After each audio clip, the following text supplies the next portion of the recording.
अस्सलाम वालेकुम दोस्तों, इनसाइड विद मौजूद फखर में खुश आमदीद। नेशनल असेंबली के ईवान के अंदर आज एक जो है नया मंजर देखने को मिला और ख़ास तौर पर जो सिचुएशन थी वो उसके बाद ज़रा थोड़ी सी बदलती हुई महसूस हुई, क्योंकि इस इजलास के बाद जो ख़ास इजलास था, जो स्पेशल कन्वेंशन था पाकिस्तान के दस्तूर की गोल्डन जुबली तकरीबात के सिलसिले में, वहाँ पर पाकिस्तान के मुस्तकबिल के मुनसफ़ आला यानी जस्टिस काजी फ़ाइज़ ईसा साहब की मौजूदगी ने बहुत सारों के कानों में से धुआं निकाल दिया। और उसके बाद इस इतला पर कि जनाब सेशन में शिरकत के बाद जस्टिस काजी फ़ाइज़ ईसा साहब की किसी जगह पर एक मुलाकात हुई है पाकिस्तान की सियासी लीडरशिप, जिनमें शहबाज शरीफ साहब शामिल हैं, जिनमें आसिफ जरदारी साहब शामिल हैं, जिसमें बिलावल भुट्टो साहब शामिल हैं और जिसमें इसहाक डार साहब शामिल हैं। इसने तो बाकियों की ऐसी की तैसी फेर के रख दी है, जई तई फेर के रख दी है। और इस वक्त सोशल मीडिया पर जनाब जस्टिस काजी फ़ाइज़ ईसा साहब के ख़िलाफ़ भी मिसकंडक्ट का रेफरेंस भिजवाए जाने के हवाले से एक मुतालबा है जो बहुत ही ज़्यादा ज़ोर पकड़ चुका है। अब एक जानिब तो ये सिचुएशन डेवलप होती चली जा रही है और दूसरी जानिब इम्पॉर्टेंट बात यह है कि जिस वक्त आसिफ अली जरदारी साहब ये जो गोल्डन जुबली तकरीबात के मौके पर ख़िताब कर रहे थे नेशनल असम्बली से, और उस पर जो जस्टिस काजी फ़ाइज़ ईसा साहब हैं, जो सीनियर मोस्ट जज हैं इस वक्त सुप्रीम कोर्ट ऑफ पाकिस्तान के, वो बैठे हुए थे बिल्कुल साथ आसिफ अली जरदारी साहब के। और जो कैमरा आ रहा था, कैमरा बार बार दिखा रहा था आसिफ अली जरदारी साहब को और उनके साथ बैठे हुए जस्टिस काजी फ़ाइज़ ईसा साहब को।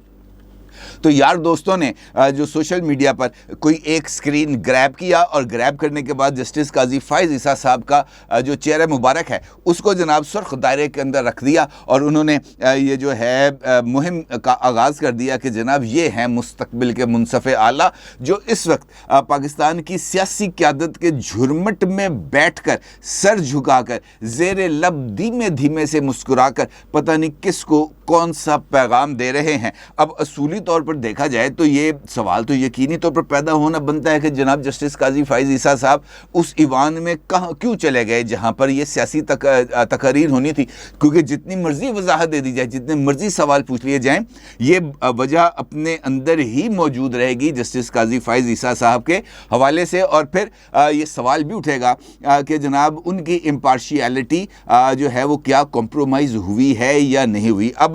जस्टिस काजी फ़ाइज़ ईसा साहब का अगर हम तकरीर देखें जो उन्होंने इस प्लेटफॉर्म पर की है, और उनकी तकरीर के फ़ौरी बाद वो उठकर ईवान से चले गए और उनके ईवान के जाते ही वहाँ पर मौजूद जो दीगर पॉलिटिकल शख्सियात हैं, जिनमें ख़ुद वज़ीर-ए-आज़म शहबाज शरीफ हैं, उनके साथ बैठे हुए थे आसिफ अली जरदारी साहब, और लीडर ऑफ द अपोजिशन पर रवायत के मुताबिक जो बाज़ाब्ता तौर पर जब ईवान सजता है तो कायदे ईवान की कुर्सी के दाएं हाथ पे बैठा होता है लीडर ऑफ द अपोजिशन। और आज के ईवान में वज़ीर-ए-आज़म की यानी कायदे ईवान की कुर्सी की दाईं तरफ जो शख्सियत बैठी थी, जहाँ पर जो अमूमी तौर पर लीडर ऑफ द अपोजिशन बैठता है, वहाँ पर बैठे हुए थे जनाब बिलावल भुट्टो साहब। और इसी दौरान काजी फ़ाइज़ ईसा साहब ख़िताब फरमा रहे थे और काजी फ़ाइज़ ईसा साहब ने जो अपना ख़िताब है वहाँ पर उन्होंने एक जानिब दस्तूर पाकिस्तान की अहमियत को उजागर किया, लेकिन उसके साथ साथ उन्होंने पर्सनल क्लैरिफिकेशन भी दी कि इस इजलास में आने से पहले उन्होंने ख़ास तौर पर पूछा था कि क्या इस कन्वेंशन में, इस खसूसी इजलास में सियासी तकारीर होंगी, तो जिस पर उनको इस बार का यकीन दिलाया गया था कि जनाब ये आइन की गोल्डन जुबली की तकरीबात है, यहाँ पर सिर्फ आइन की बात होगी, सियासी अमूर पर कोई गुफ्तगू नहीं होगी, जिसके ऊपर जस्टिस काजी फ़ाइज़ ईसा साहब ने बतौर सीनियर प्यूनी जज इस इजलास के अंदर शिरकत का फ़ैसला किया। लेकिन वहाँ पर सियासी तकारीर हुई और बेशुमार हुई, वहाँ पर अदालत के फ़ैसलों के ऊपर भी तनकीद हुई, बेशुमार हुई, वहाँ पर आमरों का और आमराना तकब्बुर का जिक्र हुआ, बेशुमार हुआ। और फिर जस्टिस काजी फ़ाइज़ ईसा साहब ने अगर इस बात का जिक्र किया कि जनाब आपकी तरफ से जो सियासी गुफ्तगू की गई है मैं उससे इत्तफ़ाक नहीं करता, तो ये उनका राइट था, लेकिन यहाँ पर उनकी मौजूदगी, जिससे मैंने आपसे गुजारिश की कि बहुत सारे सवालात को खड़ा कर गई है, इससे कोई दो राय नहीं। और ख़ास तौर पर वो तमाम लोग जो पाकिस्तान में हकीकी जमहूरियत से कंपेटेबल सोच नहीं रखते, पाकिस्तान के अंदर वो तमाम लोग जो जमहूरी हकीकी जमहूरी जो है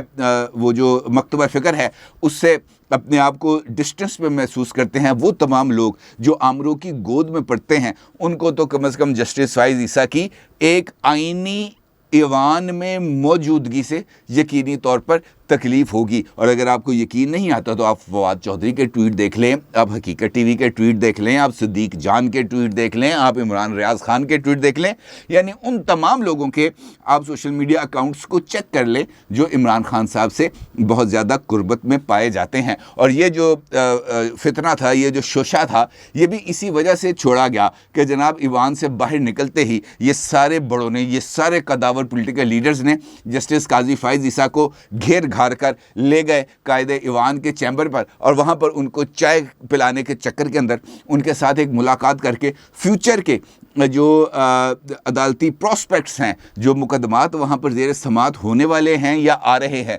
उनके ऊपर जो है वो तबादला ख्याल किया। ये दुर्फितनी भी जो है वो आपको इन्हीं अकाउंट से फैलती हुई नज़र आएगी, क्योंकि इस हवाले से पहला ट्वीट भी सिद्दीक जान की तरफ से ही किया गया था। ऑल्दो कि उनकी तरफ से ये जो बात कही गई सिद्दीक जान की तरफ से, उसके अंदर कोई सदाकत नहीं है। काजी फाइज ईसा साहब ईवान से निकलते हैं और सीधा बाहर आते हैं, बाहर आकर अपनी गाड़ी में बैठते हैं और वो निकल जाते हैं। उनकी किसी लीडर के साथ कोई मुलाकात नहीं हुई। अब इस अहम तरीन मौके पर अगर मैं ये कहूँ कि सबसे उम्दा तकरीर पाकिस्तान के सबसे ज़्यादा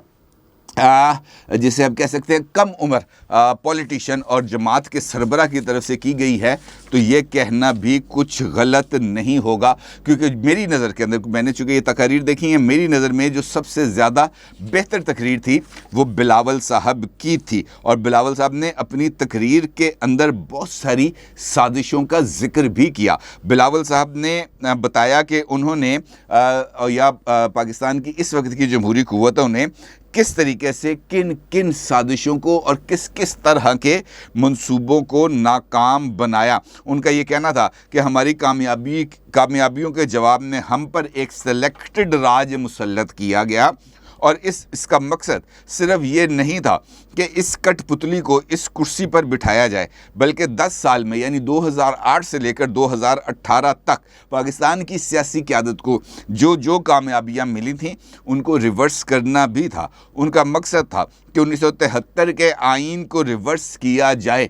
और आपको मैं यहाँ पर याद दिलाता चलूँ कि ये हकीकतन इसी तरह का एक मंसूबा पनप रहा था अगर इमरान खान साहब जो है वो किसी न किसी तरीके से नवंबर तक पहुँच जाते, और नवंबर तक पहुँचने के बाद ये जो मंसूबा था इसने रूबाए अमल आना था। और जो वज़ीर ख़ारजा हैं बिलावल साहब, उन्होंने इसी मंसूबे को जड़ से उखाड़ फेंकने का जिक्र किया, इस तरीके से कि ये जो हुआ था 1 साल पहले, यानी आज ही के दिन 10 अप्रैल को, ये पाकिस्तान की तारीख़ में पहली मरतबा अदालत, इस्टेब्लिशमेंट या किसी गैर जमहूरी क़ुव्वत का कंधा इस्तेमाल नहीं किया गया था। यहाँ पर पाकिस्तान की तमाम के तमाम डेमोक्रेटिक प्लेयर्स की तरफ से अपने जमहूरी इख्तियार को इस्तेमाल करते हुए इन हाउस चेंज लाई गई थी और एक मुसल्लत और सिलेक्टेड वज़ीर आज़म को घर भेज दिया गया था। और यहाँ पर बिलावल साहब ने इस बात का एतराफ़ भी किया, ये कहते हुए कि हम अपनी मेहनत कर रहे थे जबकि दूसरी तरफ से साजिशें चल रही थीं। और उनका ये कहना है कि ये जो साजिशें गुज़िश्ता 1 साल से मुल्क में चलती रही हैं, हमारा वज़ीर आज़म एक शरीफ आदमी है, हम और वो ये साजिशें बर्दाश्त करते रहे मुल्क, इदारे और निज़ाम की खातिर। लेकिन अब ये जो रिकॉर्ड है इसको दुरुस्त करने के लिए जो साजिशें हैं उनको बेनकाब करना ज़रूरी है। बल्कि जो आसिफ अली ज़रदारी साहब ने तो अपनी तकरीर के अंदर इस बात का जिक्र भी किया कि मेरे पास कुछ राज हैं जिनको मैं शेयर कर सकता हूं, लेकिन कुछ राज ऐसे हैं जिनको मैं शेयर नहीं कर सकता, जिनको मैं किसी को नहीं बता सकता। अलबत्ता उनका ये कहना था कि ये जो मंसूबा था जिसको हम सब ने मिल के रोका, वो एक 10 साल का मंसूबा था। इस मंसूबे को कामयाब बनाने के लिए सिर्फ़ एक इमरान खान न्याज़ी या सिलेक्टेड वज़ीर आज़म ही नहीं बल्कि और भी बहुत सारे लोग मौजूद थे। अगर वो मंसूबा कामयाब हो जाता तो मुल्क को 1 पार्टी स्टेट में तब्दील किया जाना था और दूसरे इदारों में भी मेरिट की तबाही होनी थी। और इसी 10 साला मंसूबे में सुप्रीम कोर्ट में भी साजिश चल रही थी। और इसके अंदर उनका ये कहना था कि इसी साजिश के तहत जो इस हाउस को वो जो माजी के अंदर जो डॉक्ट्रिन चलती थी जिसको हम बाजवा डॉक्ट्रिन के नाम से याद करते हैं, उस डॉक्ट्रिन के तहत किसी एक आदमी को जो है वो दिलवाना था और फिर सुप्रीम कोर्ट को इसके अंदर इन्वॉल्व करना था ताकि कोई जो है ऐसे लोग वहाँ पर मौजूद हों जो ये जो 10 साला प्रोजेक्ट है उसको लेके आगे चल सकें, क्योंकि वहाँ पर एक सिलेक्टेड वज़ीर आज़म होना था, एक selected chief of army staff होना था और एक selected chief justice of Pakistan होना था। और इसके लिए जो चीफ़ जस्टिस ऑफ पाकिस्तान है उसको भी ये जो 10 साला मंसूबा है इसके अंदर उसको शामिल होना पड़ना था और फिर इस पार्लियामेंट को एक रबर स्टैंप के तौर पर चलाया जाना था। अब अगर आप ये सिचुएशन को देखें कहने की हद तक तो ये बहुत ही एक जिसे हम कह सकते हैं कि एक सियासी बयान लगता है, लेकिन हकीकत इससे बहुत ही ज़्यादा मुख्तलिफ है। क्योंकि जस्टिस काजी फ़ाइज़ ईसा इस वक्त अगर देखा जाए तो हमारी जो सियासी तकसीम हो चुकी है मुल्क में, दो मुख्तलिफ हम इंतहाओं पर चले गए हैं। एक जानिब इमरान खान और उनकी सियासी सोच है, दूसरी तरफ इमरान खान के मुखालफीन हैं और उनकी सियासी सोच है, और हर एक ने अपने अपने लिए कुछ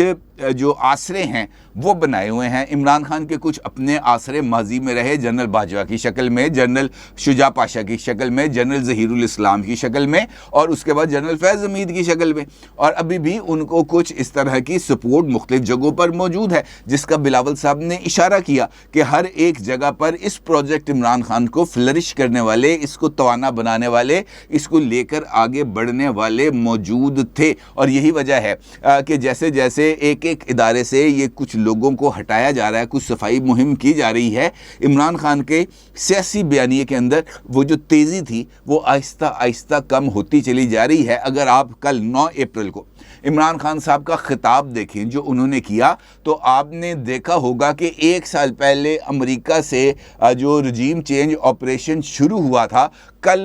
कल की तकरीर के अंदर वो रजीम चेंज ऑपरेशन बिल्कुल बदल के सिर्फ और सिर्फ बाजवा डॉक्ट्रिन तक रह गया, और उसमें उन्होंने एक नया इंकशाफ भी कर दिया, ये कहते हुए